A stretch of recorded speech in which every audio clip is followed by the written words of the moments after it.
Dios les guarde hoy bajo el tema, ¿le ha parecido bien al Espíritu Santo? Inquietante, ¿verdad? Ese tema. Introduciendo el mensaje de hoy, quiero decirles claramente de que si al Espíritu Santo no le agrada, no le parece, no está primero, no es la guía, no es la directriz y la revelación de lo que usted y yo hagamos, tanto en nuestras vidas como en la iglesia, entonces el resultado no va a ser el óptimo delante del Señor. Porque siendo Él el verdadero, el real vicario de Jesucristo aquí en la tierra, no ningún líder humano, sin molestar a aquellos que, siguiendo una organización religiosa a la cual le miente y le engaña diciendo que el representante de Cristo es un hombre, ¿verdad? Vestido de una manera estrafalaria y salido del contexto normal, que está representando a Cristo. Eso es falso, según la Escritura. Según la Escritura, eso es falso. Usted en ese sentido no está siendo entonces guiado por el Espíritu Santo, sino guiado por un concepto humano errado. Pasando de esa organización religiosa, pasamos también al sistema denominacional evangélico, que siendo supuestamente o habiendo salido de dicha organización, no participando de ella de alguna forma o no, o inclusive rechazándola en sus enseñanzas y prácticas, no necesariamente está tampoco haciendo lo correcto con respecto a la Escritura en relación a la posición del Espíritu Santo. Esa es la razón por la cual, habiendo orado, pues estas transmisiones son parte del servicio normal aquí en la capital de Costa Rica, me permito entonces leer la lectura que corresponde a esta enseñanza de hoy. La leemos en el nombre del Padre, en el nombre del Hijo y la revelación del Espíritu Santo. Esa lectura está en Hechos capítulo 15. Allá donde usted esté en este momento, voy a darle un tiempito para que usted se ubique en el capítulo 15 de Hechos.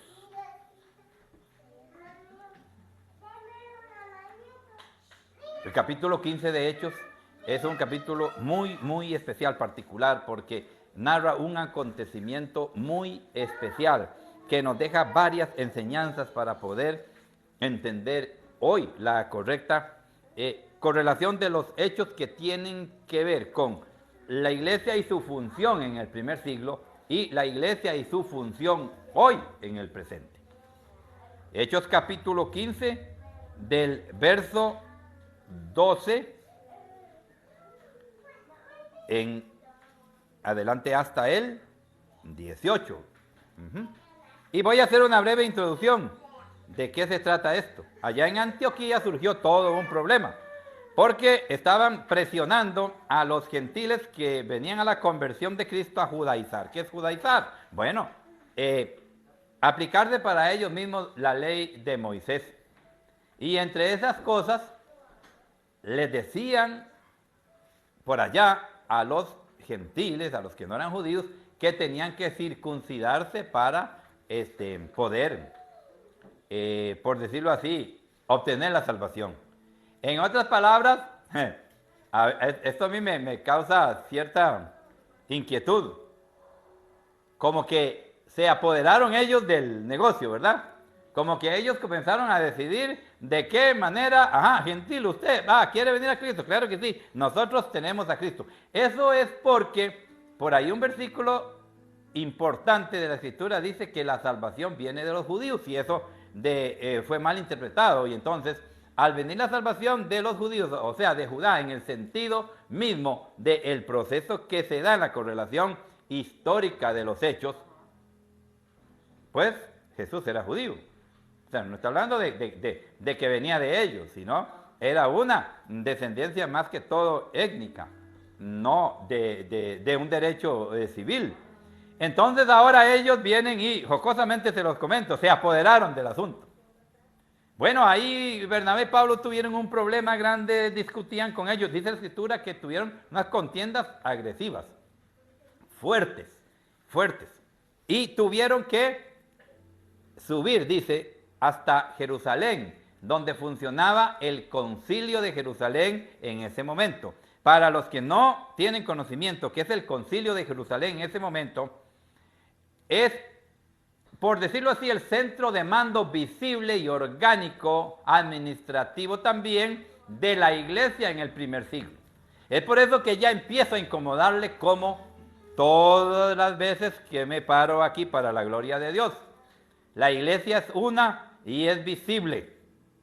Y está compuesta de personas convertidas al Señor, hechas de carne y sangre, las cuales pueden reconocerse debidamente organizadas y comprometidas en un pacto entre sí y con Dios para formar un grupo aparte, separado, de una forma especial para cumplir un propósito. Si usted no tenía idea qué era la iglesia y usted creía que la iglesia es un lugar ahí para ir los domingos y devolverse, y si ahí no me gusta, pues busco otra. Si ahí me hicieron mala cara, si ahí el pastor no apoyó mi programa, entonces me resiento y me voy para allá, interpreto la iglesia de una manera personal. No ha conocido la iglesia, no sabe qué es la iglesia. La iglesia está revelada en el corazón de Dios y es perfecta. El imperfecto es usted y soy yo. Pero mi imperfección no determina la perfección de la iglesia. ¿Estamos entendiendo eso? Para usted que está buscando y hurgando por ahí a ver el defecto en su hermano, en el miembro de la iglesia, para ver si es la iglesia, déjeme decirle que está totalmente errado y a usted no le ha amanecido. Porque la iglesia no está representada en las debilidades de sus miembros, sino la iglesia está representada en la magnificencia de una revelación divina que nos hace entender la iglesia cuando primeramente Jesús fue revelado a nosotros de una manera eficaz y verdadera, como en aquel entonces Jesús y Pedro, que momentos antes se llamaba Simón, hijo de Jonás, recibió esa revelación divina. Primero, ¿quién era él para poder entender la iglesia? Quiero que entendamos entonces que quien no ha entendido realmente por revelación divina quién es el Salvador del mundo, quién es Jesús, en su propia vida le va a ser muy difícil entender o que la iglesia se le revele.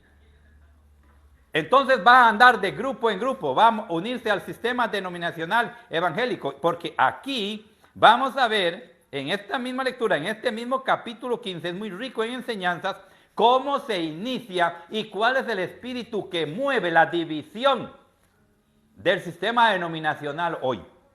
Y esto quiero que le moleste a usted, quiero que lo inquiete.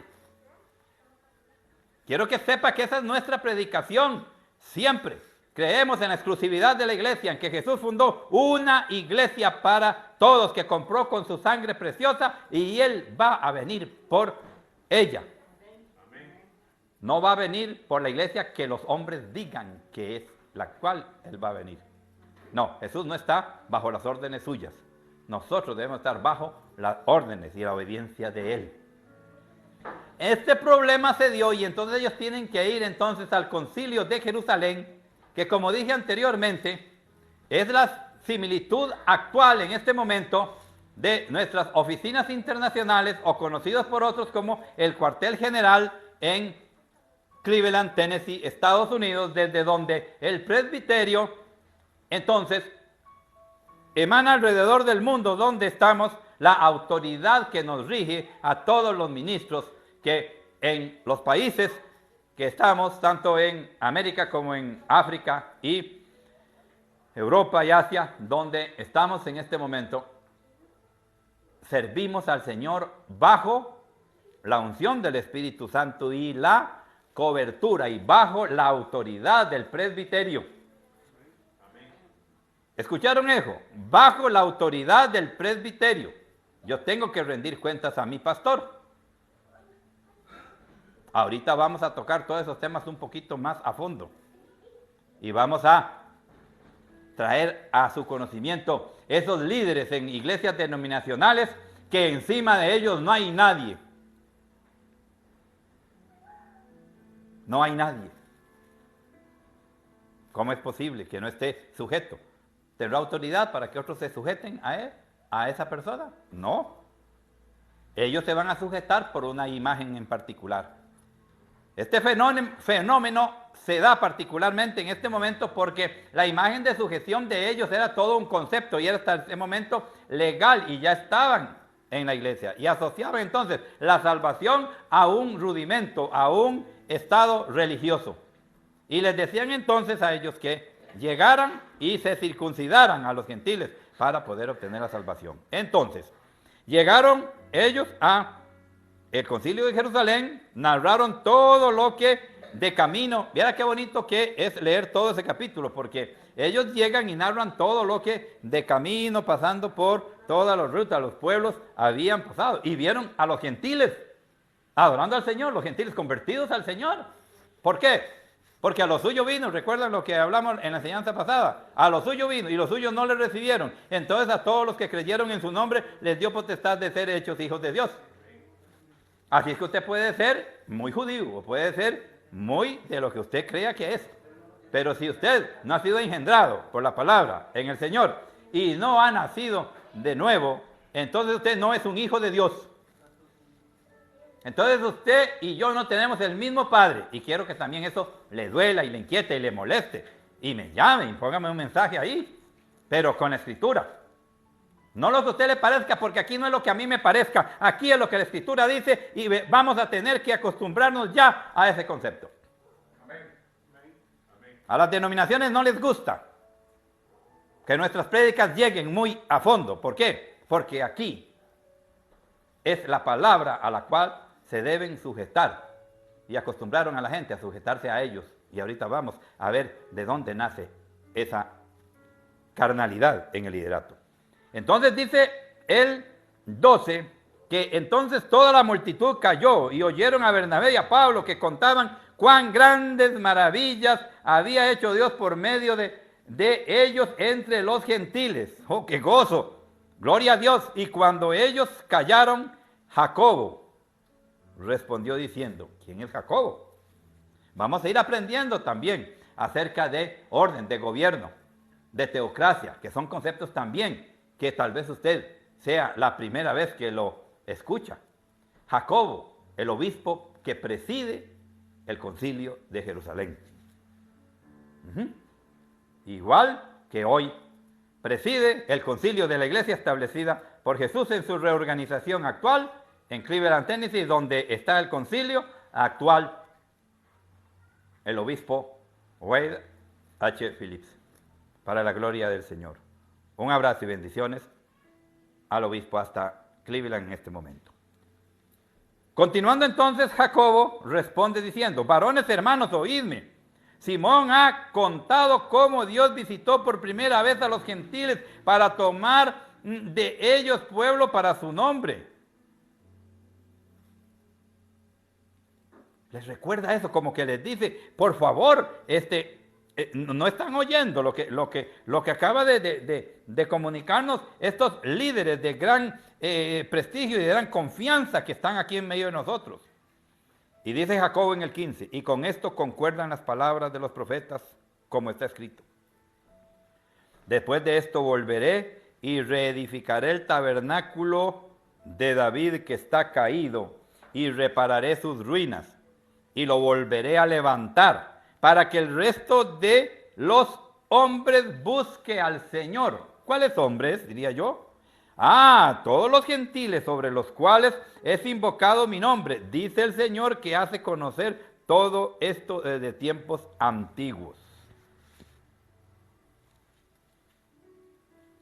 Está haciendo referencia a Amós, al profeta Amós, en el capítulo 9, versos 11 y 12. Pero me llama mucho la atención que aquí Jacob no utiliza el tiempo y el estado, digamos, temporal de cómo aparece escrito en Amós. Quiero que vaya conmigo un poquito, nos devolvamos hasta ese momento. Y Amós se sitúa en un evento muy particular. Está hablando sobre el zarandeo que se iba a llevar Israel como pueblo. O sea, fue tremendo por decirlo así, el sacudión, el movimiento tan fuerte. Les recomiendo leer como apoyo para esta enseñanza el capítulo 9 de Amós para que entendamos eso. Y Amós dice que entonces, producto de eso, en ese entorno, podríamos decir en un concepto presente, digamos, en ese contexto, entonces será reedificado, será levantado, el tabernáculo de David. Dice así, en aquel día yo levantaré el tabernáculo caído de David y cerraré sus portillos y levantaré sus ruinas y lo edificaré como en el tiempo pasado, para que aquellos sobre los cuales es invocado mi nombre posean el resto de Edom y a todas las naciones, dice Jehová, que hace esto. Note algo que aquí Amós hace una mención retrospectiva para comparar el estado anterior de el tabernáculo de David. Ahora vamos a volver a analizar las palabras de Jacobo aquí en Hechos 15, 16. Dice que después de que él narra, aclara todo y le recuerda toda la información que se trae en el camino desde allá a Antioquía hasta llegar ahí a Jerusalén de la conversión de los gentiles, inmediatamente Jacobo empieza de esta manera al citar a Amós. Vea que no lo cita de la misma forma. Quiero que sea muy detallista conmigo en esta hora.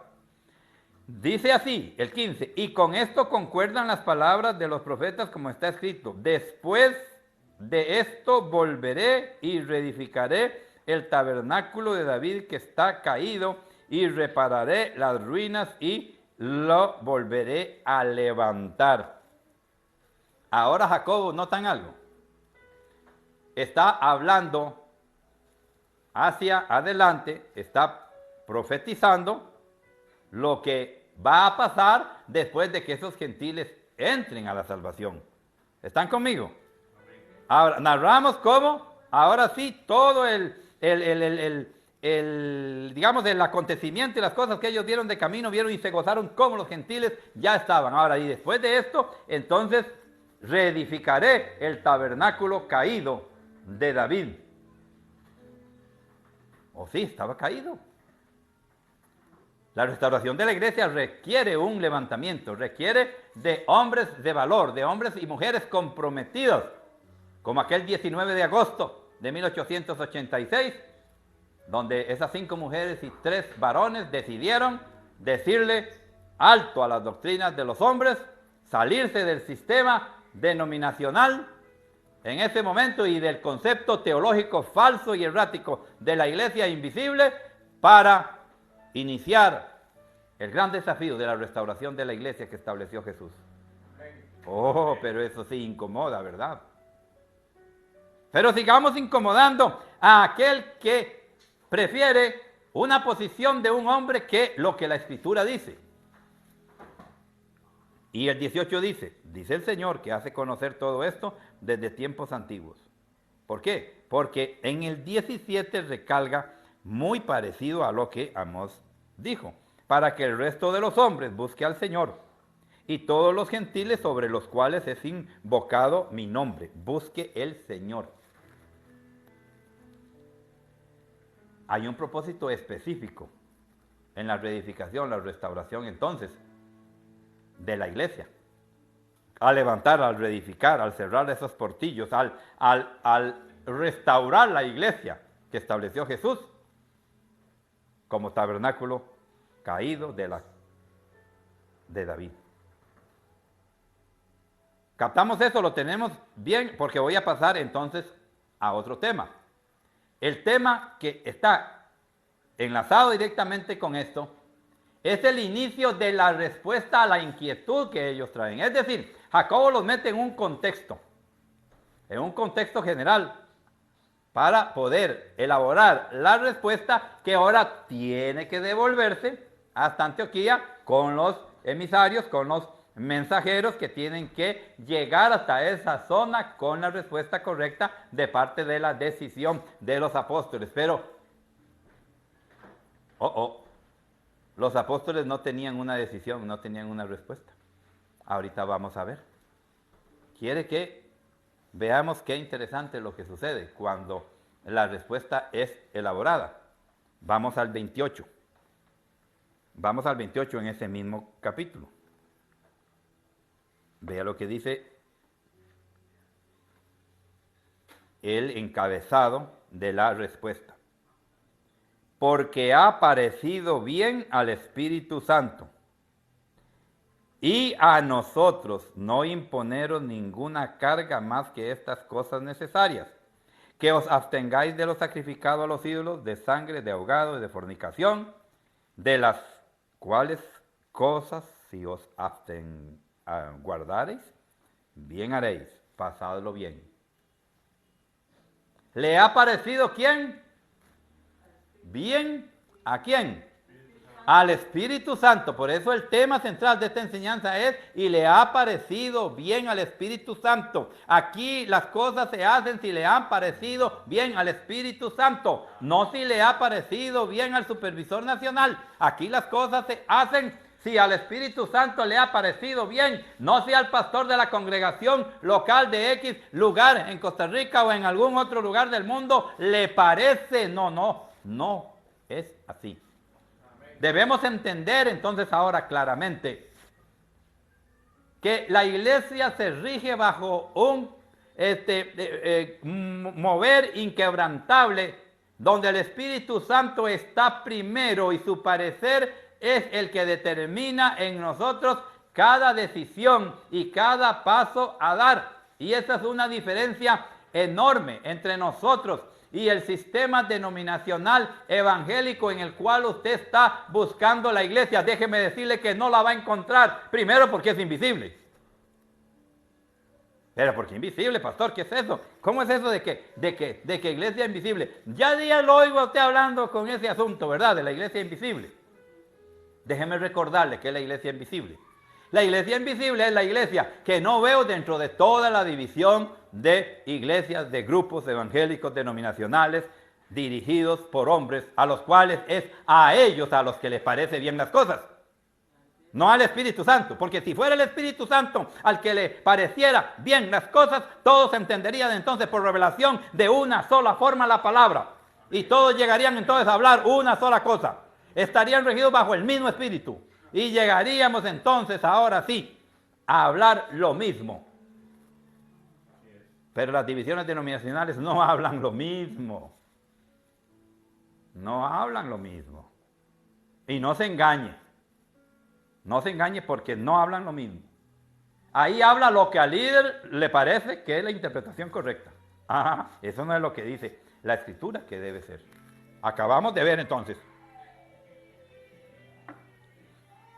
un punto determinante en el cual usted puede usar para discernir el riesgo que usted corre cuando, convencido supuestamente y erróneamente de que está en la iglesia, lo que está usted perteneciendo es a un grupo, parte de una división humana que capta seguidores, pero que no los lleva a la palabra bajo revelación, sino bajo interpretación.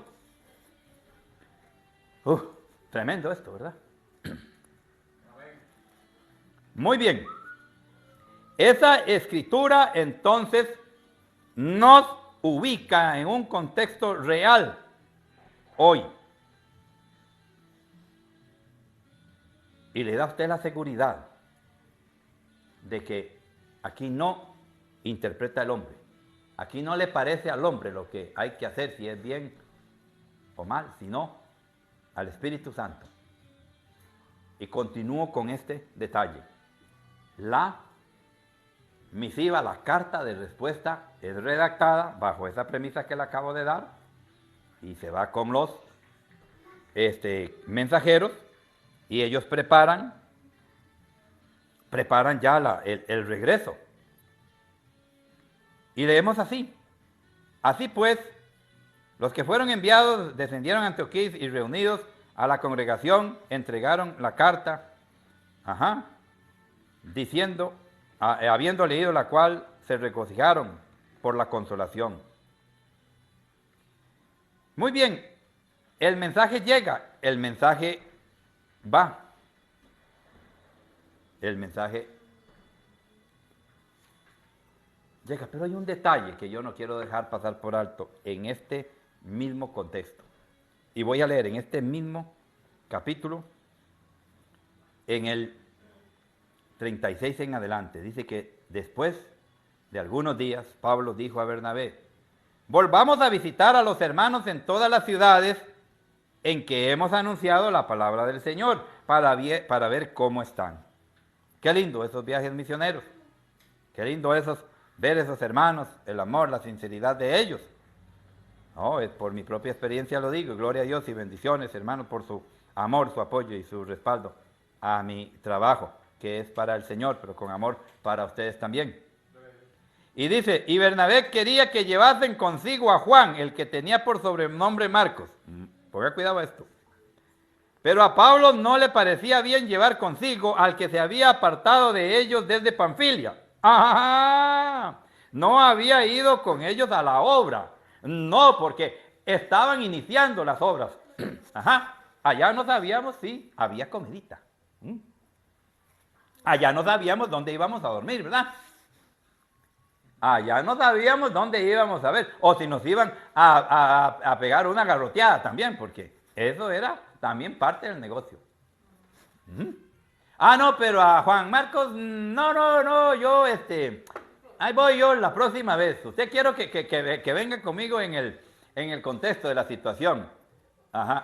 Entonces, mire, Juan Marcos aparece en ese momento y quería regresar, quería irse con Pablo y los muchachos a confirmar las iglesias. Usted sabe qué es confirmar, son iglesias ya establecidas. Iglesias donde los iban a recibir. ¿Me comprende? Así como me reciben a mí, gloria al Señor.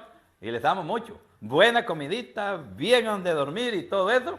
Pero también sé, ¿verdad? Llegar y no saber dónde dormir. Y he sabido lo que es dormir, ¿verdad? En medio de sapos y cucarachas, en noches oscuras y tal vez pasar medianoche sentado, porque es mejor estar sentado porque no se puede dormir. Por amor, en campañas, en la zona eso fue en Limón, por Siquirres. Y otras muchas anécdotas que le puedo contar a nosotros en lo que es la parte misionera. Pero una vez que ya ustedes están conmigo en este contexto, entonces, dice el 37, Bernabé quería que llevasen consigo entonces a Juan, el que tenía por sobrenombre Marcos. Pero a Pablo no le pareció llevar consigo a aquel que se había apartado de ellos desde Panfilia y no había querido ir con ellos a la obra. Hubo tal desacuerdo entre ellos que se separaron el uno del otro. Entonces vea lo que pasó aquí. Bernabé tomó a Marcos, o sea, Bernabé, Marcos, y navegó a Chipre. Vea, 39. Pongan cuidado porque esto es delicado. 40. Y Pablo, escogiendo a Silas, salió encomendado por los hermanos a la gracia del Señor y pasó por Siria, Sicilia, confirmando las iglesias. Quiero que ustedes noten esto. Ahí se establece una división, una famosa, es un famoso causal del origen de las denominaciones evangélicas hoy. Quiero que venga conmigo a ver las características de los dos grupos. En el desacuerdo, entonces, Bernabé se fue con Marcos. Nada más se fue. Pero Pablo con Silas salieron encomendados por los hermanos. Hay una diferencia entre los dos grupos, ¿me está entendiendo? ¿Quiénes se fueron con la autoridad y la bendición de la iglesia? Pablo y Silas. ¿Y sabe qué pasó con Bernabé y Juan Marcos? Se fueron a la que yo decido, ¿verdad? Se fueron a la que yo me voy. ¿No les parece algo muy conocido que está pasando ahora? El Señor me mandó y el Señor no le ha mandado nada. El Señor me dijo y el Señor no le ha dicho nada. El Señor me encomendó y el Señor no le ha encomendado nada. No puede el Señor violentar el gobierno de su iglesia. ¿Le molesta eso también? A usted que no le gusta estar bajo autoridad, bajo sujeción. ¿Me está escuchando? Lo repito de nuevo. A usted, amigo denominacional o inclusive miembro de la iglesia,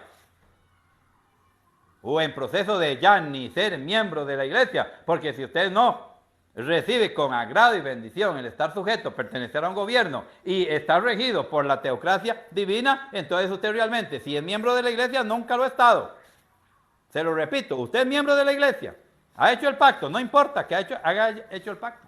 Si usted no ha entendido por revelación en su corazón que está bajo autoridad, que está llamado a ser uno en Cristo, a hablar una misma cosa y que es parte del cuerpo de Cristo, de la iglesia que Él compró con su sangre, y usted pretende hacer lo que a usted le da la gana, como decimos normalmente, o lo que a usted le parece, déjeme decirle que usted no está en la iglesia, aunque esté bautizado, aunque haya pasado por todos esos rudimentos.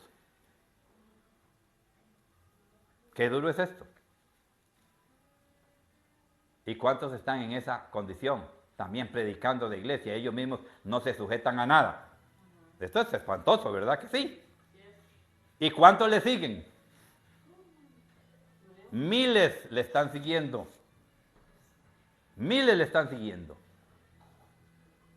Vamos concluyendo entonces este mensaje claro y directo en esta noche ya desde Costa Rica. Resumiéndolo de esta manera. En Sion, Asamblea de Dios, primeramente le parece al Espíritu Santo, luego a nosotros. ¿Estamos de acuerdo? Nuestro compromiso como el supervisor general, el obispo presidiendo en ese momento el Concilio de Jerusalén, igual hoy el obispo en ejercicio actual, Wade H. Phillips, igual de esa forma, nosotros estamos bajo un rango, un orden de sujeción, donde nosotros no vamos porque a nosotros se nos pega la gana, ¿verdad? No somos Juan Marcos ni Bernabé, somos Pablo y Silas, nos movemos encomendados por la iglesia, por el presbiterio. Muy bien, quedamos claros y entendidos con eso. Gocémonos entonces en el Señor y claro y directo en esta tarde. Entendamos entonces que no podemos entender la iglesia si no se nos ha revelado el Señor. Si a un Cristo conocimos aún en la carne, como le escribió Pablo a los Corintios en la segunda carta ya en el capítulo 15, entonces la iglesia para usted sabe qué es. El grupo que me parezca más bonito, el grupo que me parezca a donde me sienta bien. Correcto, hermana Yolene. Donde me alcahueté en el pecado, donde no tenga que sujetarme, donde el pastor no me pastoree, donde el pastor no se meta con mi vida privada, porque descubre mi vida oculta. Qué bonito, ¿verdad? Que el pastor me avise cuando va a llegar a la casa para montarle, ¿verdad? El trama. Después de que se va, ahí no quedó nada de creyente. Así sí es bonito, ¿verdad? Grandes iglesias llenas de gente, 50, 100, 200 miembros, donde el pastor no sabe siquiera quién asiste y quién se va. No, aquí los pastores en Sion pastorean. Aquí nosotros vamos a responder por usted delante de Dios, porque si usted por una mala gestión mía se pierde, yo me voy a perder también, y yo no me voy a perder por mi negligencia propia. Pero eso es muy incómodo, ¿verdad? Que lo llamen a una cuenta, que le hagan una pregunta.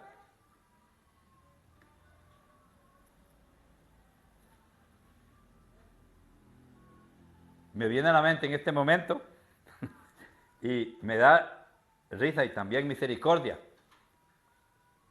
por una persona que dice, cuando yo como ministro ejerzo mi autoridad y mi deber de exhortar, instruir y redarguir en la palabra, entonces me llama que lo estoy acosando con la palabra. Que lo estoy, ¿verdad? ¿Será creyente?